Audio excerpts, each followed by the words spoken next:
அனைவருக்கும் நமஸ்காரம். ஓம் பூச்சியாய ராகவேந்திராய சத்திய தர்ம ரதாயச பஜத்தாம் கல்ப விருஷாய நமதாம் காமதேனுவே. ஸ்ரீ ராகவேந்திரருடைய பொற்பாதம் தொட்டு வணங்கி குரு வாழ்க குருவே துணை. கோவையிலிருந்து கிருஷ்ணவேணி. நெஸ்டன் டிவி சேனல் அனைவருக்கும் நமஸ்காரம். ஒவ்வொரு மாத பலன்களும் மிக சிறப்பாக அற்புதமாக சொல்லிகிட்டு இருக்கோம். மேசம் முதல் மீனம் வரை ஒவ்வொரு ராசிக்காரர்களுக்கும் மாத பலன் தமிழ் பலன்களாக எவ்வளவு விசேஷங்கள் மற்றும் ஒவ்வொருத்தருடைய ராசிக்கும் பரிகாரத்துடன் மிக சிறப்பாக கொடுத்துட்ருக்கோம். அனைத்து நேயர்களுடைய வரவேற்பும் கமெண்ட் பாக்ஸில் நீங்கள் கொடுக்கக்கூடிய ஆதரவும் எல்லாத்துக்குமே நன்றிங்க. அதுக்கு முன்னாடி ஹாப்பி நியூ இயர் சொல்லணும். புத்தாண்டு பலன்களில் எல்லா ராசிக்காரர்களுக்கும் நம்ம சிறப்பாக பலன் சொல்லியிருக்கோம் பரிகாரத்துடன். தை மாதத்துடைய பலாபலன் என்ன அப்படிங்கிறது இந்த வீடியோவில் நம்ம பார்ப்போம். ஒவ்வொரு ராசிக்காரர்களுக்கும் மிக சிறப்பாக அற்புதமான ஆண்டாகவும் தை மாதம் நமக்கு பிறக்கக்கூடிய காலகட்டங்கள் ஒரு நல்ல விமோச்சனம் கிடைக்கும். தை பிறந்தால் வழி பிறக்கும் அப்படிம்பாங்க. ஒவ்வொரு விஷயமே நமக்கு ஒரு பாசிட்டிவ் எனர்ஜியை கொடுக்கணுங்க. அது எதிர்பார்ப்புகளை இருந்துகிட்ருக்கீங்க.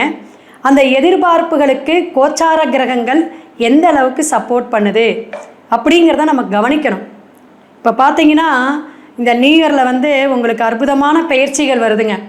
சனி பகவானுடைய பெயர்ச்சி மார்ச் 29 அதே போல் மே மாதம் ராகு கேது பெயர்ச்சி, குரு பகவானுடைய பெயர்ச்சி, 2 பெயர்ச்சியும் வருது.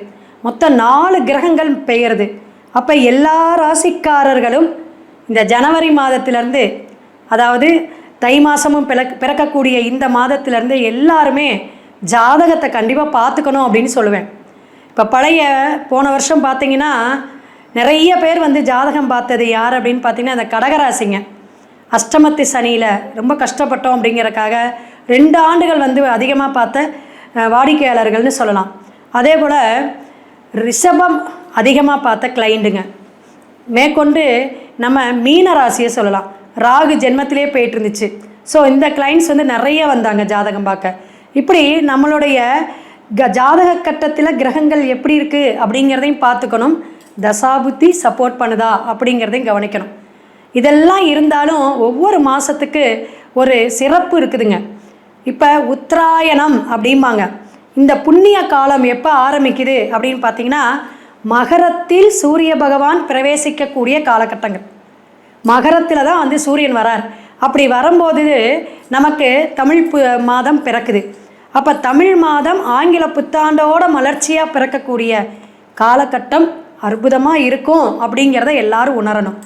மகர மாதம் அப்படின்னு சொல்லக்கூடிய இந்த உத்தராயண புண்ணிய காலம் அனைவருக்குமே சுபிக்ஷத்தை வாரி வழங்க காத்திருக்குதுங்க. தை பொங்கலோடு பிறக்கக்கூடிய இந்த அம்சம் எல்லாருடைய வீட்லையும் மகாலட்சுமி கடாட்சமும் குபேரத்தனமும் வரட்டும் அப்படின்னு வாழ்த்தி வணங்கி, இந்த மாதம் என்ன சிறப்பு அப்படின்னு கேட்டிங்கன்னா பொங்கல். இப்போ தைப்பொங்கல், அதே போல் மாட்டுப்பொங்கல், காணும் பொங்கல், உழவர் தினம், அப்படி வரிசையான பண்டிகைகளை நம்ம கொண்டாடிட்டு வருவோம். அதை அடுத்து நம்ம சொல்லக்கூடிய விஷயம் எது அப்படின்னு கேட்டிங்கன்னா குலதெய்வ வழிபாடு. அமாவாசை தை மாதமும் புரட்டாசி மாதமும் மிக சிறப்பான, அதாவது அமாவாசை தர்ப்பணம் கொடுக்க வேண்டிய விஷயம்.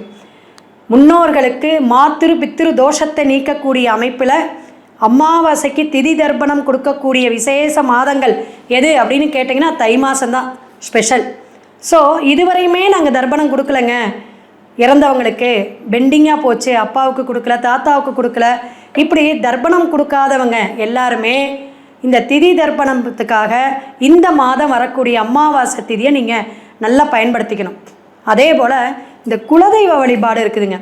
இந்த குலதெய்வ வழிபாடு எப்போ அப்படின்னா ஆடி மாதம் சிறப்பு. அதை விட்ட தை மாதம் தாங்க. பொங்கலிட்டு படையலிட்டு தான தர்மத்தோட தேங்காய் பழம் எல்லாம் வச்சு மங்கள பொருட்கள்லாம் வச்சு குடும்பத்தோடு போகணும்.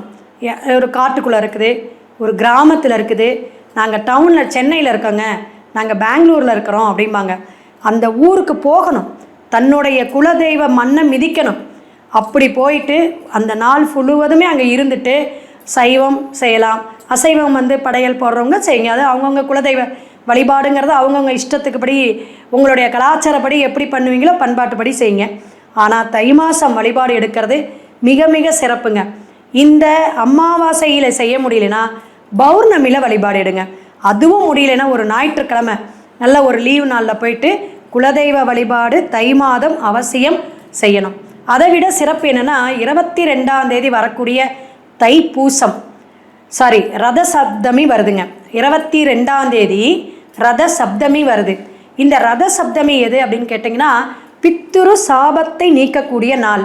சூரிய வழிபாட்டுக்கு ரொம்ப விசேஷம். சூரியன் தான் பித்துரு தோஷத்தை கொடுக்கக்கூடியது. அப்போ மாத்திரு தோஷத்தை கொடுக்கக்கூடிய சந்திர பகவான்.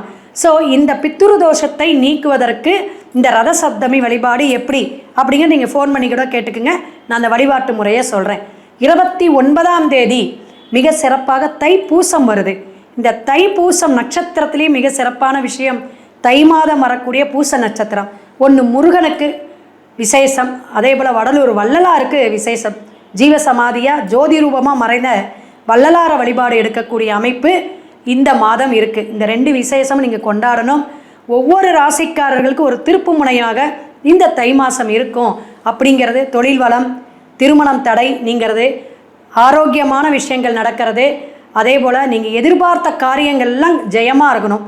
மேற்கொண்டு குழந்தை பாக்கியம் இல்லாதவங்களுக்கெல்லாம் இந்த தை மாதம் வாரி வழங்க எல்லாம் அல்ல ஈசனும் எம்பெருமானும் உங்கள் அனைவருக்குமே தரட்டும் அப்படிங்கிறத வாழ்த்தி வணங்கி ஒவ்வொரு ராசிக்காரர்களுக்கும் பலாபலன் பரிகாரத்துடன் நம்ம இனி பார்ப்போம். தை மாதத்துடைய தமிழ் மாதத்துடைய பலாபலனை தொடர்ந்து நம்ம மேசம் முதல் மீனம் வரை பேசிகிட்டு இருக்கோம், சொல்லிகிட்டு இருக்கோம். பரிகாரத்துடன் அது சொல்கிறாங்க. சிறப்பான பதிவுகளை எல்லாருமே ஷேர் பண்ணுங்கள், லைக் பண்ணுங்கள். கமெண்ட் பாக்ஸில் உங்களுடைய சந்தேகங்கள்லாம் கேட்கலாம், அவசியம் நம்ம பதில் சொல்கிறோம். தனுசு ராசி நேயர்களுக்கு எப்படி இருக்குது அப்படிங்கிறத பார்ப்போம். காலபுருஷனுக்கு 9ஆம் பாவம் பாக்கியஸ்தானம் தாங்க. குருவுடைய அதிபதி ஆதிக்கம் கொண்ட உங்களுக்கு அற்புதமாக இருக்குது, பயப்படவே வேண்டாம். நல்ல விஷயங்களாம், ஏன்னா சூரியன் இப்போ தான் உங்களுடைய ஜென்மத்திலேருந்து புதன் பகவான் தான் பிரவேசிச்சிட்ருக்கார். 2ஆம் இடத்துக்கு சூரிய பகவான் போகிறார். உங்களுடைய பேச்சிலையும் சரி, உங்களுடைய நடத்திலையும் சரி, இனி வரக்கூடிய காலகட்டங்கள் நல்ல ஒரு கௌரவத்தை கொடுக்கக்கூடிய அமைப்பு. மூலம் பூராடம் உத்திராடம் இந்த நட்சத்திரமெல்லாம் பயணிக்கக்கூடிய அமைப்பு.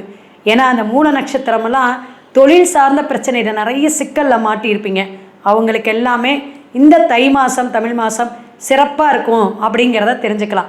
2025 உங்களுக்கு ஒரு சிறப்பான மாதம் தான். ஏன்னா குரு பகவான் வரப்போகிறார், உங்களுடைய சமசப்தமாக 7ஆம் இடத்துக்கு வரப்போகிறார். இதெல்லாம் நம்ம ஆண்டு பலனில் சொல்லியிருக்கோம். ஸோ தனுசு ராசி நேயர்களுக்கு தை மாதம் ஒரு விமோச்சனம் நல்ல ஒரு அமைப்பை கொடுக்குது. ஏன்னா யாத்திரை, கோயில் வழிபாடு அது இதுன்னு நிறைய செஞ்சுருப்பீங்க. அதற்கெல்லாம் ஒரு விமோச்சனம் இந்த மாதம் உண்டு. சுபிக்ஷமான செல்வ வளத்தை கொடுக்கக்கூடிய மாதமாக தெரியுதுங்க.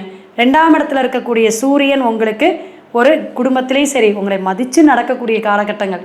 இவ்வளோ நாளாக அசால்ட்டாக ஏனோ தானன்னு இருந்திருப்பாங்க. இப்போ வாங்க உட்காருங்க, என்ன வேணும் எப்படியெல்லாம் அப்படிங்கிறத நீங்கள் சொல்கிறதெல்லாம் கேட்பாங்கன்னு வச்சுக்கோங்களேன். அதே போல் தொழில் சார்ந்த விஷயத்தில் முதிய முயற்சியில் இது செய்யலாம். தாராளமாக நீங்கள் முயற்சி பண்ணுங்க, அதுக்கான முன்னேற்றத்துக்கான இது உண்டு. இந்த கூட்டு தொழில் செய்கிறவங்க மட்டும் யார், அவங்க எப்படி, அவங்க நட்சத்திரம் என்ன, பேர் நாமம் என்ன, இதெல்லாம் பார்த்துட்டு இறங்குங்க. வெளிநாடு வெளியூர் போகிறவங்க இவங்களுக்கெல்லாம் முயற்சி எடுங்க, நல்லா இருக்குது, பயப்பட வேண்டாம். இனி வரும் காலகட்டம் உங்களுக்கு ஒரு படிப்படிப்படியாக உங்களுக்கு உயர்வை தரக்கூடிய காலகட்டமாக தான் தனுஷுக்கு இருக்குதுங்க.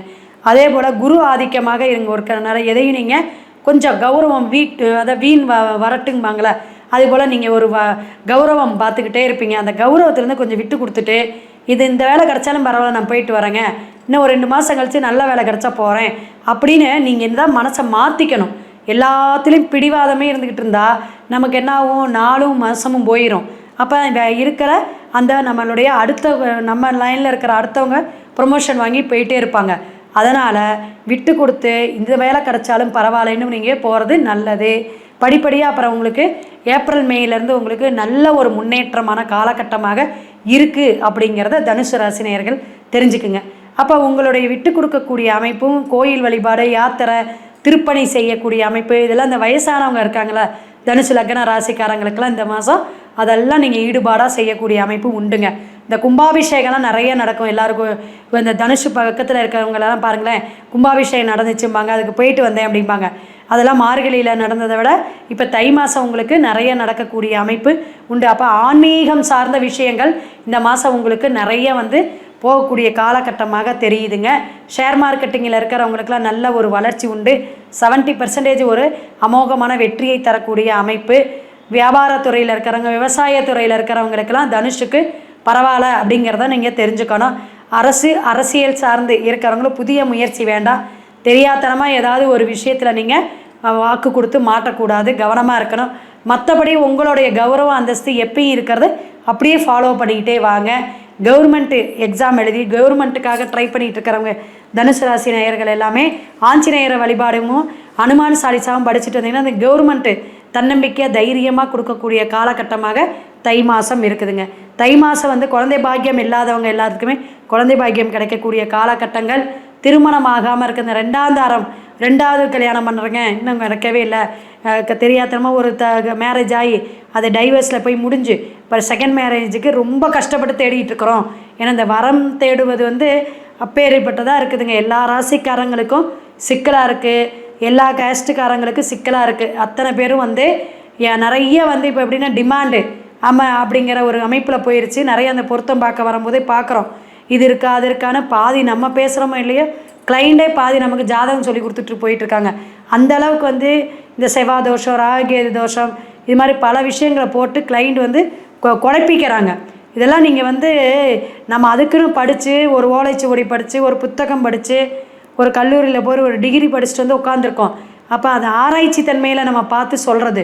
எடுத்தவங்க ஒருத்தோன்னு அந்த 9 புக்கை பார்த்து 9 பொருத்தம் இருக்குது 8 பொருத்தம் இருக்குதுன்னு நம்ம எடுக்கக்கூடாது முடிவு.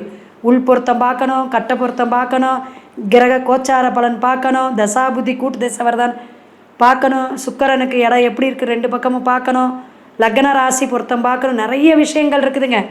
அது மாதிரி நம்ம தனுசு ராசி நேயர்கள் எல்லாருமே என்ன செய்யணும்னா திருமணத்துக்கு ஜாதகம் எடுக்கும் பொழுது நீங்கள் என்ன பண்ணணும், பொருத்தங்கள் கவனமாக இருக்கான்னு பார்த்து எடுக்கணும். ஒவ்வொரு நட்சத்திரக்காரங்களுக்கும் ஒவ்வொரு விதத்தில் 27 நட்சத்திரமும் பொருந்தும். அதை நம்ம பார்த்து தான் நம்ம எடுக்கணும். எல்லா நட்சத்திரமும் எல்லா நட்சத்திரக்காரங்களுக்கு பொருத்தம் வராது அப்படிங்கிறத நீங்கள் கவனத்தில் எடுத்துக்கணும். ஸோ தனுசு ராசி நேயர்களுக்கு இந்த உத்தியோகத்தில் இருக்கட்டும் அல்லது சொந்த தொழில் செய்யக்கூடியவங்க எல்லாத்துக்குமே நல்ல ஒரு மாற்றமும் ஏற்றமும் உண்டு. பயப்பட வேண்டாம் அப்படின்னு சொல்லலாம். அப்போ இந்த தை மாதம் நம்ம எடுக்கக்கூடிய காரியங்கள் எல்லாமே வெற்றியையும் சித்தியையும் தரக்கூடிய காலகட்டமாக இருக்குது. தன்னம்பிக்கையாக நீங்கள் இறங்கி வேலை செய்யுங்க. தனுசு ராசி நேயர்களுக்கு என்ன வழிபாடு அப்படின்னு பார்த்தீங்கன்னா திருவெண்காடு பக்ரகாளி அம்மன் வழிபாடு போயிட்டு வாங்க. கண்டிப்பாக நல்ல ஒரு விமோச்சனம் உண்டு. அதே போல் அரச மரத்துக்கடியில் இருக்கக்கூடிய விநாயகருக்கு ஒரு சொம்பு தண்ணி ஊற்றிட்டு அருகம்புல் வச்சு ஒரு சூடம் பெருத்தி வழிபாடு எடுங்க. வாரம் ஒரு நாள் செவ்வாய் அல்லது சனிக்கிழமை வழிபாடு எடுத்துக்கிட்டே வாங்க. தனுசு ராசி நேயர்கள் இந்த ஆண்டு முழுவதுமே நல்லா இருக்கும். தை மாதம் அனைத்து செல்வமும் நல்ல ஒரு சௌபாகியமும் என்ன எதிர்பார்த்துட்டு இருக்கீங்களோ அத்தனை காரியமும் ஜெயக்கூடும் அப்படிங்கிறத வாழ்த்தி வணங்கி அடுத்த பதிவில் சந்திப்போம். சிவாய நம. திருச்சிற்றம்பலம்.